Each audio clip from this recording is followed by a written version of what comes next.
draft, tayo ay pupunta na sa ating draft for game 2. Bren, still at the blue side, at the TNC naman ang nasa red side pa rin. Ooh, interesting. Still, Fredrin Same, and Paquito, nakita nila yung mga games ng AP Bren nung nasa Romania pa sila. Their Ayash performance, naging stellar talaga. Lalo yung Fredrin. Yeah. Yung top 3 jungle picks ng IESF was the Fredrin, Martis, and Baksha sa jungle role. Pero of course, mahirap pa rin talaga kalaban yung Fredrin nowadays kahit pa na-nerf na yung ibang kits. Ang kalakasan kasi ni Fredrin is, unlike other junglers, napakahirap ng i-shutdown. Hindi super buff dependent and hindi rin basta-basta na-i-invadean.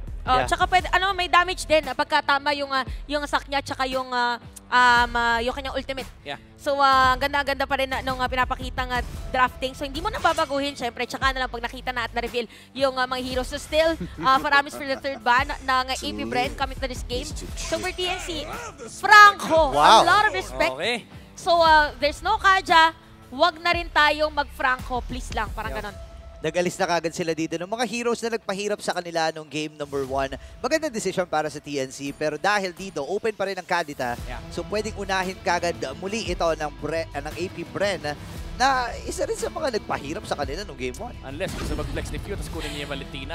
Pero di, kanina pa rin. Same pa din. Wala na mga suppress sa game na to. Open pa rin ang Joy. Now, if TNC still wants to take it, nandiyan pa rin yung Angela and Joy. Again, susceptible ka sa Esmeralda combo, but you could run it second time around kasi hindi naman nagpakita ng Esmeralda yung AP Bren. It's a dangerous territory na nalalaroan mo against TNC. Pero, syempre, dancing the night away. Gusto mo na mga sumasayo na heroes. True. Kunin mo na yung mga Joy, Esmeralda, yung mga ganyang heroes. Pero marami pa rin option. Pwede nilang kunin yung Martis. Pwede nilang kunin, again, yung Lancelot ni King Kong.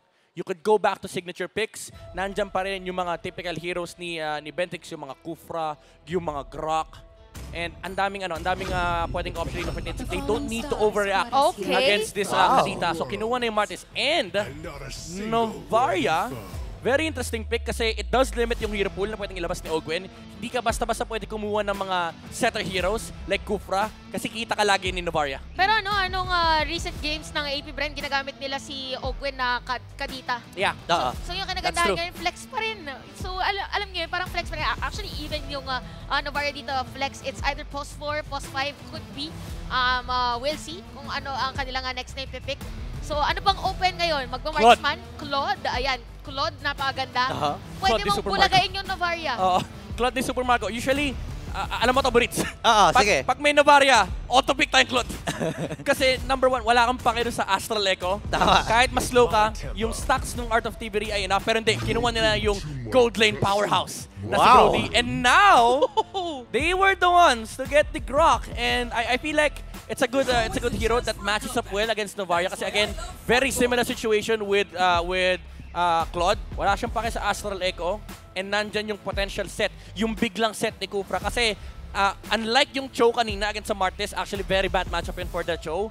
Si Grok, pwede mong biglayin yung Martis. Hindi mo i-expect kasi yung Flicker Wild Charge. So hindi ka basta-basta makaka-react with the Mortal Coil. Yeah. And isa yun sa mga rason kung bakit talaga pina-priority pick itong Martis. Yung kakayahan niya na makaiwas. And maganda yung na-point out mo na surprise attacks ang laging aabangan para dito sa AP Bren. Pero again, nag-wonder ako kung paano nila lalaroin itong Novaria to. Is it a roaming Novaria? Kasi knowing Bentix, hindi ito yung mga path na talagang sinusundan niya, 'di ba? More on the setups, more on the ISO plays. Hay. 'Di ba? Mapapahay ka na lang. Tatlo na yung picks, guys, pero parang dalawang heroes pa lang yung sure natin kung ano yung role. Actually, tatlo. Yung Martis, Bruno, tsaka Brody. Sobrang flexible nung magkabilang side. Actually, sobrang flexible ng comp ng AP Bren. Laging ginagawa to ng mga top teams. Yung Grok, lagi nasa first phase yan. Number 1, well, may tatlong reason. Number 1, anti-Cloud. Kasi meron kang wild charge into the Blazing Duet. Number 2, it's just a very strong hero at the moment kasi yung mga physical damage dealers ngayon, nalilimit ni Grok yung damage kapag nilagay mo doon sa number 3 point ko na XP Grok. Kasi kapag mubuo ka ng mga physical damage, tumataas yung physical defense mo. And nandun yung flexibility na pwede mong ilagay ito kay Ogwen, pwede mong ilagay kay Flap, TZ. And yung Grok Kadita, hindi mo nga alam kung anong role pupunta niyan kasi pwede pang gawing post 5. Sabi mo nga, kay Ogwen yung Kadita. Yeah, and i-add ko lang doon, isa rin sa mga rason na nagpapaganda para sa isang Grok eh yung kakayahan niya mang-delay ng minion flow, di ba? Yeah. Parang isa yun sa mga parang underrated na pwedeng gawin talaga ng isang Grok. Na sa una hindi mo mararamdaman pero makikita mo na lang bakit na-delay ako? Bakit nakukulangan ako at ang bagal ng flow ng minions namin, di ba? Super important nun kasi kapag yung Grok nag-decide na kunin yung Guardian's Barrier, Yeah. delayed yung XP nung tank. Hindi lang yung support, yung tank din. Kasi kapag may naiiwang XP and gold sa team mo, hindi ka agad nagpo-proc yung blessing. Ayaw So nga madedelay pala. at madedelay yung XP and gold ng tank support, which means madedelay din yung gank sa side lanes at mauuna yung Grok tsaka yung kasama niyong support for the side of AP. Domino Brent. effect. Yeah. And I like this, yung respeto. Ito, ang tawag ko rito, the Ducky Ban. Yung Diggy. Oo. For the longest time, nightmare to ng AP Bren. Diggy ban, kasi knowing na meron kang Grok. And grabe, yung Wow. Diggy ni Bentings. Diggy ni Bentings. Yung sayaw ng TNC. Oo. 76 Kaldags kaldags per per match last season. Sino paano yun? Sino Saludo. nag-film nito? Paano yun? Salute. Para tinatry ko ngayon habang kakasar, hindi kaya. Shout- 76. Shout out dun sa nagbilang. Shoutout sa'yo kung sino ka man. Ano yung per tao or? Alam mong binilang kasi exact number eh. One. 76. Di ko na kaya.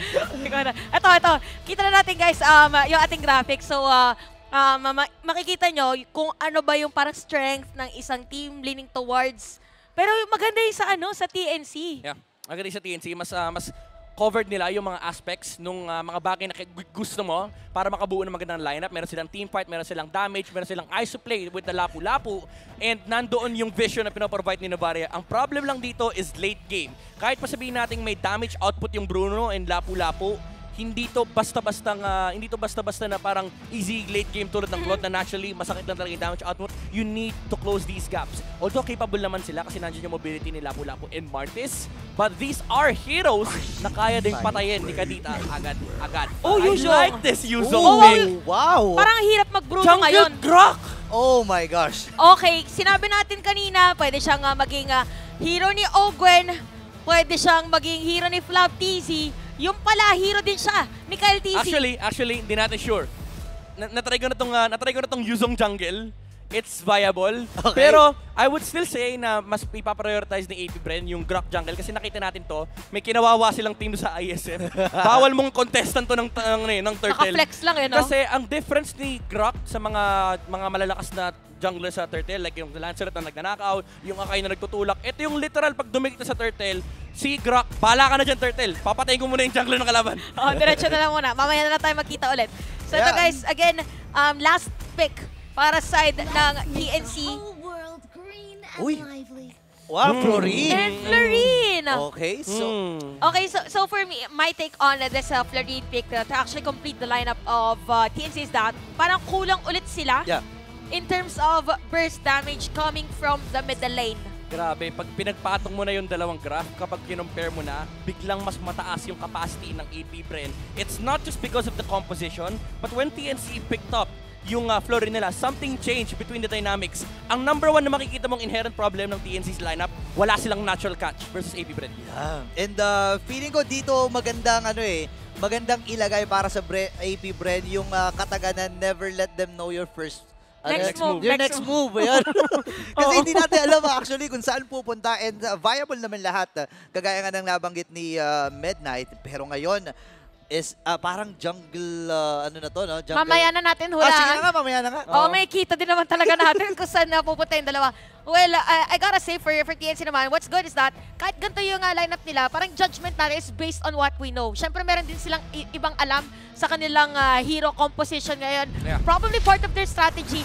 It's also one of those never let them know your next move. Kasi hindi natin alam kung paano na pag-aaganahin to. Yeah, pero ang strength ng TNC, ang lineup nila, very snowball heavy. Meron silang Yes. Lapu-Lapu, meron silang Bruno. And the way this lineup works is they control the momentum in such a dominating manner.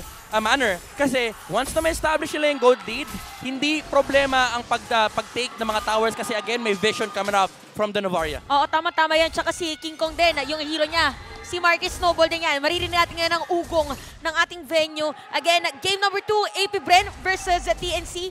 Pagdating dito sa ating emblems, ano bang pinaka-pansin natin parang say, okay. Actually, interesting no na si Few dito, instead of the typical assassin emblems na actually nakita din natin sa kanya nung ISF, Iba ngayon. kinukuha niya ngayon yung mage emblem. So I feel like naiintindihan ni Few yung difference ng assassin versus versus mage. Kasi yung mage, usually, may mga players na pinaprioritize to for the poke value. And I feel like with Ogwen being in sync with Few, nagmamatter to kasi yung early magic power na makukuha mo, mas madaling gamitin yung harass from AP Bren. Yung bitaw ka lang ng bitaw. Exactly. Kasi hindi nagmamatter masyado yung burst damage na talaga magbe-benefit ka if you have penetration. Yeah. Kahit tumama lang yung first skill ni Few, okay na yun. Kasi napakataas yung damage. Tapos meron pang pwedeng follow up eh. So Exactly. parang ano to, kinokompleto na yung ingredients Yep. para dun sa napagandang panlasa para sa kanila. So makikita natin ngayon para sa ating dalawang koponan, maingat lang. At yung mga ganyang galaw, for sure ay alam din ng TNC na nandun si Ogwen ng moment na yun. So 3-2 seconds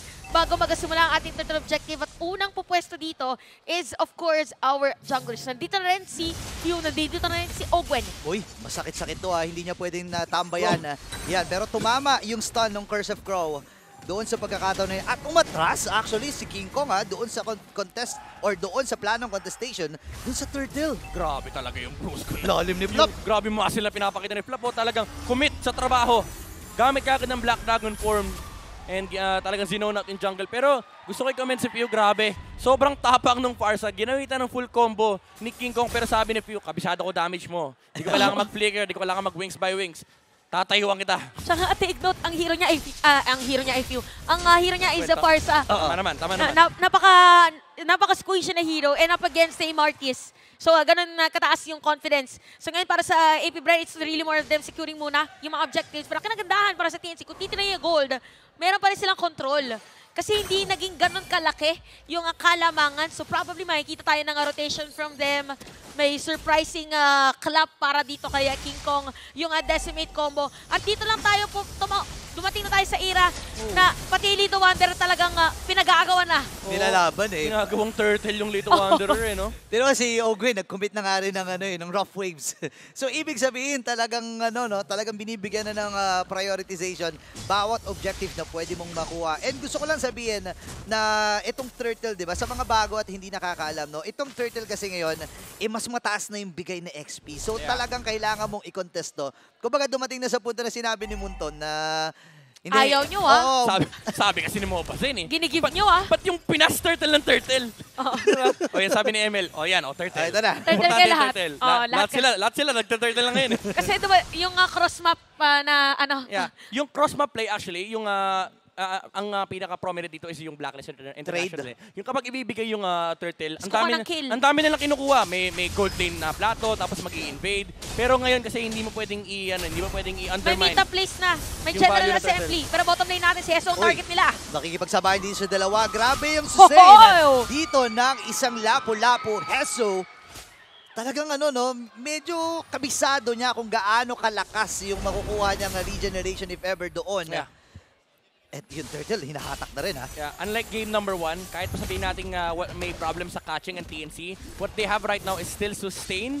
Pero yung sustain nila, capable na nilalabanan nila yung burst damage ng gagaling sa AP Bren. Ay! Grabe na tunaw doon sa decimation mula dito kay King Kong. Pero si Kyle TZ, threat pa rin yung kanyang wall charge. Nagamit na nga niya ito. Pero nakapila, kaya lang siya pa rin ang makakakuha. What? Wow! Kaya pala parang lang siya, kalmado lang siya nung una. Inaabangan niya kung kailan yung power of nature niya, yung wall charge niya rin. Tapos yung pala, merong retribution. Okay, for TNC, yun yung mga kailangan nila iwasan going to the next third objective para sa ating laro. But so far in terms of damage, ay pantay pa rin talaga ang ating mga teams, ang ating mga heroes ngayon. Pero maganda yung laning. Maganda yung laning ng Bruno sa top lane, by the way. Medyo naka-vacation mode si Innocent dito. Even though one level ahead si Super Marco. Pero by the way, gusto ko na sabihin yung ginawa ni Kyle TZ kanina, hindi ganun kasimple yun. Kapag in-imagine mo, naka-hold yung power of nature, tapos nag-retry siya. Dalawang daliri sa isang kamay yung gagamitin mo para mangyari yun. And napakalupit ng play niya kasi nandun yung mentality niya na may Mortal Coil, ang daming panggulo, hindi ko bibitawan yung CC immunity ko sa pader. Uy, pero speak of CC, nandun yung CC, pero nakaiwas Sino nga ba masisisi dito? Si Hesu ay inabutan na ng 3 and Super Marco ay makakakuha na ng kanyang unang kill. Owen. Kaya lang si King Kong ayaw sumuko. Gusto sanang pitasin itong si Owen. Pero nandun yung damage at yung kate na rin ng mga normal damage na nang bumula dito sa isang Martis. Ramdam na rin natin na para sa side ng TNC na nandun at gusto na gumawa ng play. But still for AP Bren, maganda ang pagkakatakas nila. And look at the laning, by the way, of Flaptz doon sa may bottom lane. Naangat nga yung minion wave habang nagti-teamfight ng moment na yun. At still top lane, gusto pa rin depensahan. AP Bren, madedepensahan pa rin yung top lane. Gapiso na lang. Gapiso talaga. Literal one hit. Kahit nga si Bentings yung tumira dyan, babagsakin to rin na yun eh. Konti na lang. Pero ganun pa rin, doon natin makikita that for Bren or AP Bren, hindi sila willing to give out resources against the TNC. And if they have the time to defend a specific lane, why not? By the way, gusto ko na highlight dito yung itemization ng magkabilang junglers to. May insurance sila sa mga physical damage na magkabilang kupunan. Kasi si Carl TZ, actually nirush niya yung blade armor after ng kanyang initial leg plates pati molten essence. That's also true with King Kong na meron siyang leg plates dito just to mitigate some damage coming out from Super Marco and si Flap TZ. And of course, yung power of nature na rin nanggagaling mula kay Kyle. Interestingly enough, si Flap ay naka War Axe on Yuzong. Walang kita ata natin nito. Well, siya din naman yung siya din naman yung halos nag-spam niyan ng MPL Season 6 and 7. So, kakaibang timpla naman natin makikita. Ito na objective sinisimulan natin. Tinawag na yung Dragon, pati na rin yung Feathered Airstrike. Ganda ng bugaw na ginagawa dito ni Flaptz. Napalayo talaga ng gusto itong si King Kong at walang naging attempt para sa TNC na i-contest yun. Habang si Super Marco, talaga inuunahan na ni Innocent. Aabot ba siya? Nandun yung dash. Nagamit kanina para kanina Web the World. Habang si Super Marco ay may outlay na gagawin. At sino ang magiging next na casualty? Bentings ay isasama na natin sa listahan ngayon. Kyle TZ nakakatunog dito sa may bandang gitna. King Kong at itong si Hesu. At least kahit paano ay nakuha sila. Pero sa may bandang ibaba may ginagawa si Flap. What an outplay para doon sa marksman. AP Bren, Super Marco, sabi niya, okay lang, parang isusugal ko na, sasalubungin ko na rin. And in an instant, nakakuha niya dito si Innocent. At habang nangyari yun, nabaget ni Burrito kanina na si Flaptz nakakuha pa ng Torres. So parang ngayon sa AP Bren, hindi na pinipilit. Kung wala naman teamfight na kailangan si Flaptz dito, wag.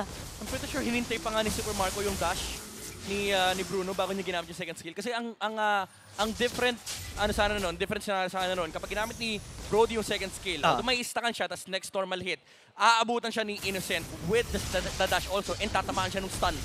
So talagang hinintay niya mag-dash yung Bruno. Nung nag-dash na, umatak siya, tsaka yung second skill para siya yung may stun. Ay, yung pala yun. So pigil na pigil din. Parang grabe yung micro. Kakaibang teknikan. Pero kinagandahan nun guys, para kay Innocent, ramdam mo na yung damage. Oh yeah. Kasi hindi pa siya sumasama sa teamfight eh. So hindi pa natin nakikita yung full potential, full damage na kayang ibigay ng TNC with Innocent as part of the teamfight. Kaya kung makikita nyo, yung trajectory niya ngayon, sa kanila na. Hawak niya na yung double crit item niya. Papasok mo pa dyan yung Fatal coming out from the emblem na may additional crit. And si Super Marco naman, hawak niya yung Demonyong build kay Brody. Yung Blade of Heptasis tsaka yung Maleficor. Galit sa armor yung taong yan. Yung sobrang kate. May pinaplano sila dito. Nagamit na yung Bloom na ultimate mula kay Grabe! Makati na rin dito si Innocent pero Petrify nagamit na rin mula dito kay Pew. Breaker niya nagagamitin niya for the follow-up. And si Innocent ang mamamatay doon sa naging proseso. Wala rin si Flaptz for the next 20 seconds habang si King Kong ang plano ata niya ay kagatin itong si Pew. Nandun yung Astral Meteor at susuko na muna ang TNC. Lord ay available na. Grabe, El Capitan. Ginamit pa niya yung flicker niya para umabot yung Feathered Airstrike. Sabi niya, delikado na, hindi na inosente. Hesu! Pinilane! Si Hesu ngayon! Torn apart memory para kay Super Marco. Andun yung Astral Echo. Wow! Hindi na mapaliwanag ng siyensya. Dinadaan nila sa bilang eh. Every single time na nakakakita tayo ng outplay from AP Bren, it's scientific. Nakita natin kanina yung flicker play camera from view kasi alam na walang dash pero mamaya tayo pag-usapan yung skitong inahabol dito. Ang kate King Kong dito, bababa sa 40% yung kanyang health. Torn apart memory para mapababa ng gusto at hindi na mag-attempt ang kupunan ng TNC doon sa unang Lord game. Again, very scientific approach coming out from AP Bren. Nakita natin kanina, gusto ko balikan yung kill kay Bruno. Yung Guardian's Barrier nakasakto doon sa dadasyan ni Bruno kaya nauntog si Innocent. And nag-flicker siya, nag-purify na siya. So wala nang takbo si Innocent. And si Pew, saktong-sakto yung kanyang flicker play. And si Heso kanina, alam nila walang bravest fighter. Sabi ni Super Marco, wala kang bravest fighter. Okay. Hindi ka matapang ngayon. 10 seconds skill lang kita. Brave fighter lang muna siya. Hindi mo na siya bravest. Fighter ka lang. Fighter ka lang muna ngayon. Mag-prayer for TNC.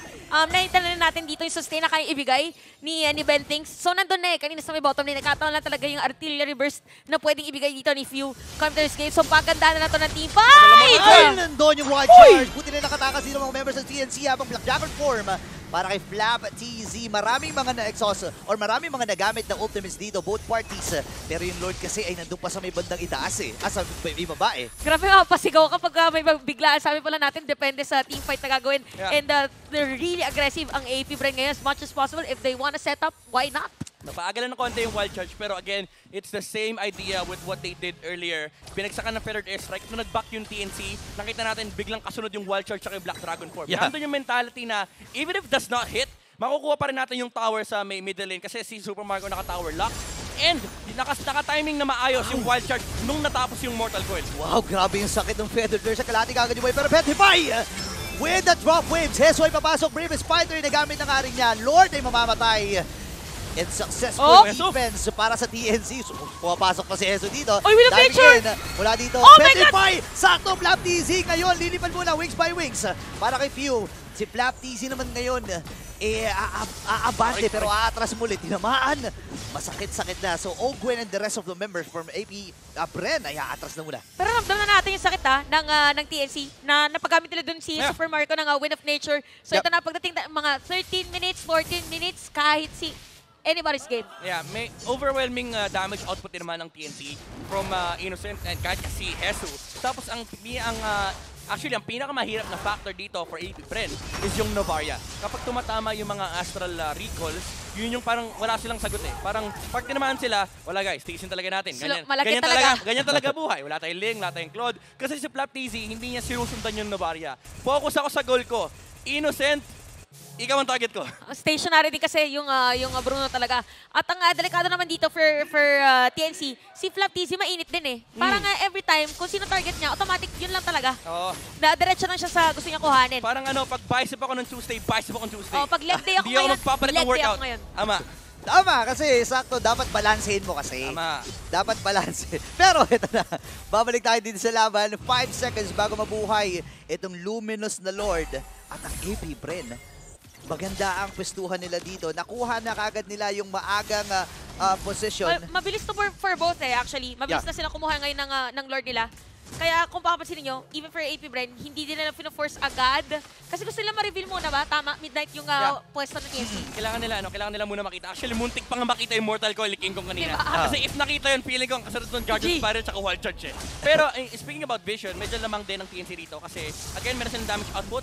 They have a lot of ways of trying to get some vision as well against AP Bren. Kasi nandyan din yung Astral Echo. And of course, may mga bypass din sila in the form of the Lapu-Lapu and si King Kong. As long as di pa pinipita yung Bravest Fighter and Mortal Coil, kaya nilang lapitan itong Lord na to. Kaya medyo hesitant din ang AP Bren on taking this one out, pero grabe yung pwesto. Grabe, ang lalim!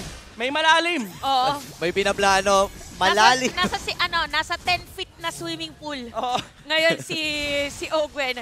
Again, it's all about vision para sa AP Bren. Kailangan muna nilang malaman kung nasaan yung mga kalaban nila kasi nandun rin ang damage dito ng TSP. Speaking of damage, yung mga ilang pagsipa ng bola ni Innocent ay umaaray na ang AP Bren at unti-unti na pong nauubos ang buhay ng Lord para sa ating game. Pero na-damage yan si Ogwen. May nakakita sa kanya. Yeah. Uy, pero Black Dragon form. Feather Nurse nagamit na nga rin. Nabitawan na dito yung Bloom na ultimate. Pero si Cardi, siyempre magtatagumpay doon sa Lord na yon.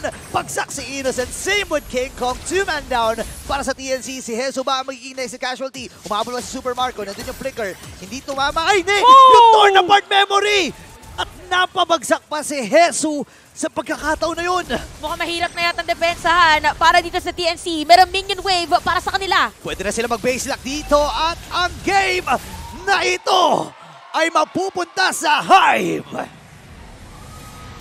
AP Bren winning that game. Napakagandang performance para sa kanila. Ang winning moment na ito is brought to you by our official sponsor, FWD Life Insurance. Again, AP Bren, dumating na sila sa era nila kung saan parang yung function nila as a player, whatever role, talagang na-perfect na nila. Yeah. This is just mastery coming out from AP Bren. Again, yung pagbibilang ng skills, yung target selection, yung patience. Sa last Lord fight, it was TNC that was pressuring AP Bren. Pero yung commitment, again, nila with the spells, yung Black Dragon form, Feathered Airstrike, nung naiwan si King Kong, hindi nga siya nakagamit ng Retribution kasi again, he was controlled with the wall charge. Oo, kudos talaga sa timings ng mga players up until the very end ay nandun pa rin. Kahit yung pwesto ni Owen, but syempre kudos din sa kanilang kalaban na TNC Pro Team. Pinakita nila na kaya nilang mag-stretch ng game regardless kung gaano din kalamang yung kanilang kalaban. At knowing TNC sa kanilang performance last season na bigla ding bumubog sa paangat yung kanilang performance. So palakpakan pa rin natin at napakaganda nung kanilang pinakita. Umpisa pa lang naman ito ng ating season at marami pang pwedeng mangyari. But going back, wow, AP Bren, parang hindi napagod. Parang walang jet lag. Oo, parang hindi napagod sa biyahe. Grabe ang ipinamalas nilang laro ngayon. Fresh from Iash. Tama ba? Iash. Ayun, Iash. Ayun. Akala ko Iash. Okay, sige. Hanggang ngayon hindi ko pa rin talaga sure kung gumano. Hindi ko kasi alam kung tama o mali yung pagkabanggit mo. Pero tama ang mga naging desisyon dito ng AP Bren at talagang nagtagumpay doon sa mga plano nila. Napunuan nila lahat ng mga checklist na inilabas mo kanina, Midnight, di ba? Yeah, and it also goes to yung keys to victory natin kanina. Actually, yung Dance the Night Away, yung mga Lord Dance, doon natin nakita yung excellence ng AP Bren. Yung communication, synergy, yung timings, almost perfect execution kanina. Even though hindi na nga sila yung naghahawak nung Lord, alam pa rin nila kung paano nila sasayawan yung TNC. Oo, tsaka yung perfect example din is yung vision na binigay ni Ogwen dun sa malayo, di ba? Yeah. Nahanap siya ng players ng Novaria because of the Astral Echo. Pero kasi ang kinagandahan naman doon, hindi alam kung sino pa yung ibang kasama doon. Pwedeng parang nang psych sila. That's true. That's true. Na, teka, nandito yung Novaria. Baka meron pang ibang player from AP Bren na pwedeng bigla mag-split push kasi dumating na tayo doon sa panahon din ng MLBB na habang ng Lord, iisipin mo baka merong ibang nag-backdoor. So, ang dami nga nangyari and disiplina talaga ang pinaka-umaangat at pinakita ng AP Bren during that game. Grabe yung grabe yung presensya at tingin nila doon sa minimap. I mean, ang gusto ko lang sabihin dito, ibang klase kasi yung yung nakokontrol mo kagad yung minions. And isa yun sa mga basic principles talaga, bago kayo pumunta sa mga dances na pupuntahan nyo, i-clear nyo muna yung minions para maganda yung flow nyo. Pero knowing kasi kanina, basag na rin yung mga minions, basag na rin yung mga turrets. So I believe, parang ang ginawa na lang dito ng AP Bren, hinayaan na natin yung mga flow and gagawa na lang tayo ng, mag-aantay na lang natin sila mag-react sa mga bagay na yun. Talagang isang magandang simula para sa AP Bren at pinatutunayan nila na talagang prepared sila para dito sa ating MPL Season 12 para malaman kung ano bang nararamdaman ng ating winning team. Tawagin na muna natin ang ating napakagandang host. Marakina, ikaw na muna. And there you have it, everybody. Congratulations to AP Bren! Alam mo, sobrang impressed ako. Alam ko na delay yung flight nyo. Yung iba, walang halos anything to sleep with. So, sabi nga ni Coach Ducky kanina, meron siyang pinost na tulog pa yung mga players ko. Send help. So, paano ba kayo ginising ni Coach Ducky? Kasi parang 100% pa rin kayo ngayon eh. Diba? Phew. Dun sa tulog, hinayaan na lang muna sila matulog eh. Kung anong oras na lang talaga sila magigising kasi kailangan talaga yung pahinga. So, you came here with very little sleep. So, how did you guys wake up? Ano yung sikreto? Ano ba? Diner ba kayo? Sinabi ba ni Coach Ducky, babawasan ko yung prize money? Ano ba nangyari? Hindi, kaya rin napuyat ng lalo kasi nung pag-uwi kagabi, gusto pa daw nila maglaro para masanay sa cellphone kasi nagpalit din kami ng device. Huwag mo sabihin ko anong brand. Apo. Okay. Alright. Okay. Oh, by the way, congratulations with the recent win. Okay, curious lang ako, anong plano nyong gawin with the prize money? Yun sa akin, pang dagdag budget sa wedding ko. Woo! Okay, point! Sino ang i-point mo? I-point mo siya. Okay, can you tell everybody what's so amazing about your fiancé? Di ko alam eh. Basta lahat maganda sa kanya. Oh, kaya anong gagawin niyo doon sa prize money? Mapapatayo ko na yung resort TZ ko. Oh, resort! Oh, saan? Saan yung resort?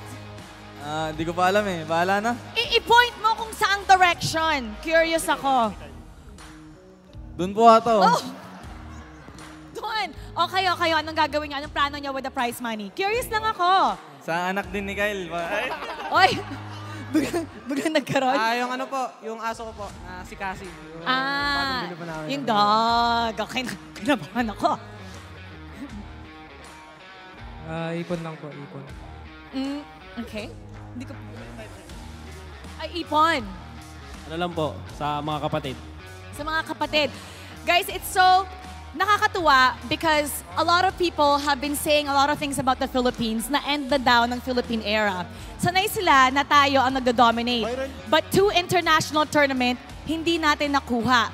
But Brand says, no, hold on. Napanalo nila yan at dahil dyan sobrang proud kami.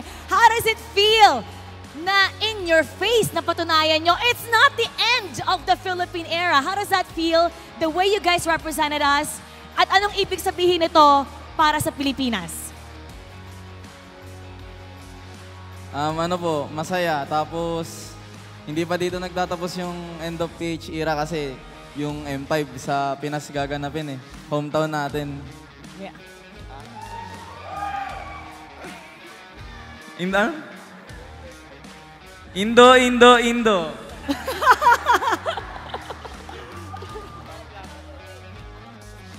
About the win, what can you say about that win? Kasi na-uplift nyo yung mga Pinoy.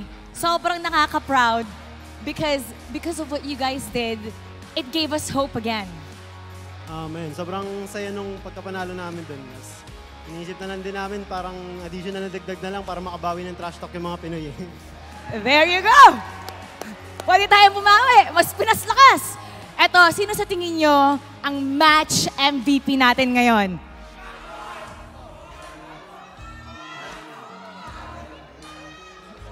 And our match MVP is... Let's take a look at the screen.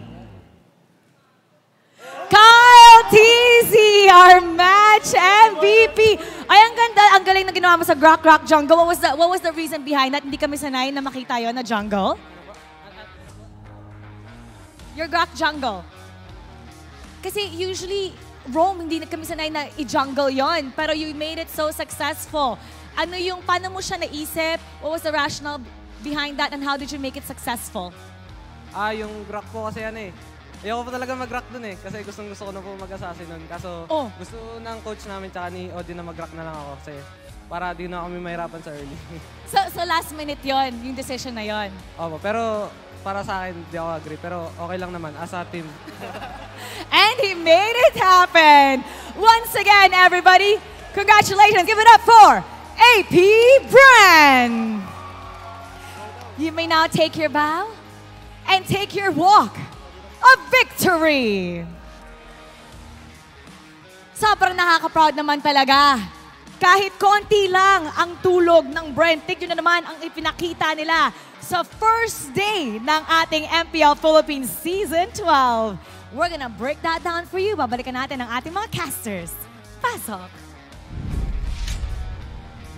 Thank you so much, Marakino. At napaka-refreshing na makita ang ating mga players ngayon na gumagawa ulit na, sumasagot ulit sa mga interviews. At somehow ay nakikita natin yung character development pagdating sa interviews. Kasi dati, nag-update na po pala, nadagdagan na ang words ni Super Marco. Last season kasi binilang natin, nadagdagan ngayon. May dagdag na sa library. May dagdag na sa library. Tsaka nawala na yung Chamba mentality, di ba? Ay, parang last yeah, season. nice observation.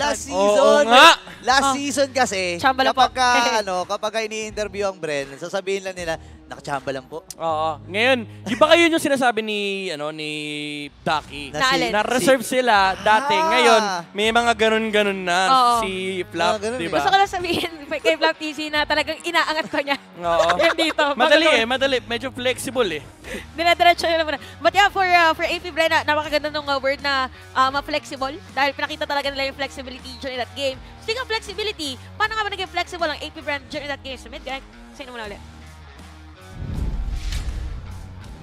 Well, binanggit natin yung flexibility ng Grok kanina sa draft. It really does show us yung mastery ng AP Brand sa kanilang composition and lineups. Unlike nung game number 1 na na-reveal kagad yung pwesto ng Joy, this time around AP Brand yung gumamit ng first phase para abuse nila yung fact na pwedeng flexible pa yung pwesto ni Grok in that moment and nilagay pa nga nila sa jungle. Instead of the typical roam and XP na nakikita natin, nilagay pa nila sa jungle role. But the MVP of that game, none other than Super Marco, I would say talagang championship performance. Yun yung pinakita nila ni Super Marco dito. Kahit pa medyo pagod sila galing sa Romania, nakita natin yung pagbibilang nila ng spell, yung proper target selection, and of course yung mga timing. Yung punishment ni Super Marco kanina kay Heso really does show a lot when it comes to the presence of mind ni Super Marco. Lagi siyang ready to punish and laging playing aggressively ang AP Bren. Lalo pat capable yung hero niya. Again, nabanggit natin kanina yung Demonyo build with the Blade of Heptasis, Malefic Roar, tapos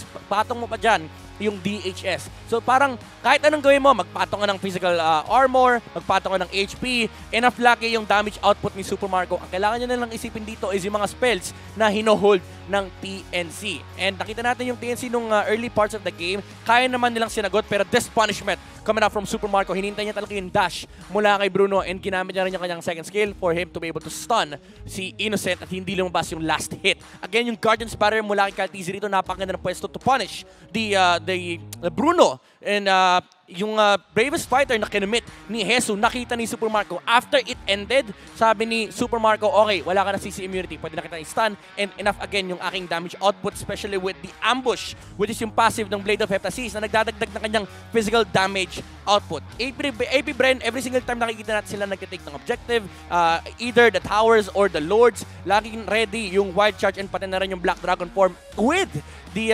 synchronization kay Few na lagi rin nakalanding yung kanyang feathered airstrike.